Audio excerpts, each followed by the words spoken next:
నిజంగా 20 years తర్వాత ఈ మనిషిని మళ్ళీ కలుస్తానా లేదా అసలు స్కోపే లేదు, జీసస్ లేకపోతే ఛాన్సే లేదు.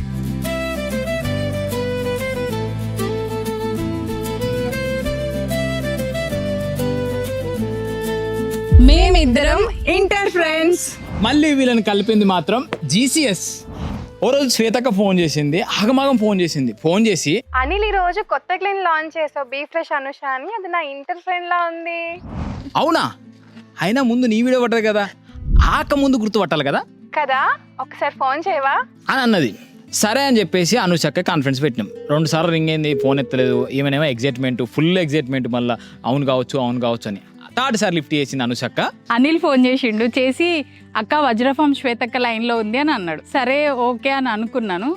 ఒక్కటే క్వశ్చన్ అడిగిన, అక్క ఇంటర్ ఎక్కడ చదివినావు అని అనగానే నాకు ఇంకా బల్బ్ వెలిగింది.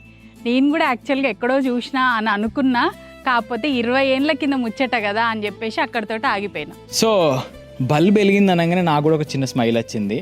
ఇద్దరి కాలు మెర్జీ చేసినాం. మెర్జీ చేయగానే ఒకరేమో అనుష, ఇంకొకరేమో శ్వేత.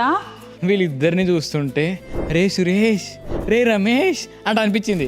ఆ రోజు అలా ఫోన్లో కలిపాను, ఈ రోజు ఇలా ఫామ్లో కలిపాను. వీళ్ళిద్దరు ఫోన్ చేసుకోగానే ఫస్ట్ ఎలా ఉన్నావు, ఏం చేస్తున్నావు అడుగుతాను అనుకున్నా. ఇల్లే పొట్టు తిట్టుకున్నారు ఇద్దరు.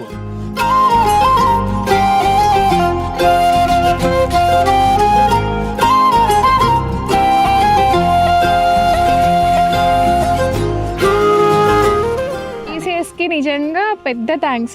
అనుకోకుండా మేము కలిసినా కానీ ఆ ప్లాట్ఫామ్ ఉండడం వల్ల కలిసాం, అది మాత్రం ట్రూ అండి. సో ఒకరేమో ప్యూర్ మిల్క్, ఇంకొకరేమో ప్యూర్ హనీ.